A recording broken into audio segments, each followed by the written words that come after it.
Kanikulimda itta ishlayman. Ikkinchi qism. O'rtoqlarim lagerga chaqirdi, lekin oyim yo'q dedilar. Qani bir podezlarni yaraqlatgin deb aytdilar. Qilmaganimga qo'ymaydilar baribir. Qo'limga supurgini oldim-da, podez supurishni boshladim. Birinchi podez supurdim, keyin ko'chalarga ishga tushib ketdim. Qo'shnimiz ko'chib ketgan огородini tozalab qo'ydim. Mayli, savob bo'ladi-dey.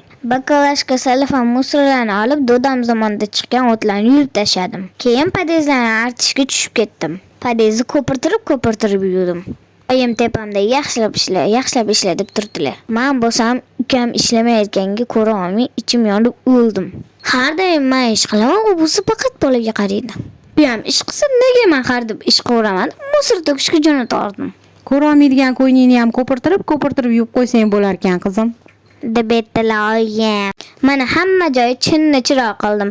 Orada sinimni o'pib energiya oldim. Bir pas dam oldim.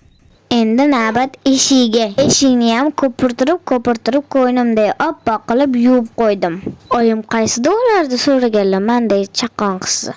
Voy oppoligini devorda o'rtoqlarim ko'rib. Qizlar, sizlar ham oilaga qarashasizlarmi? Rosa charchab ketdim. Menga podpiska bo'lib like bosib qo'ysanglar, chaqqon qizni tez ko'rib turasizlar.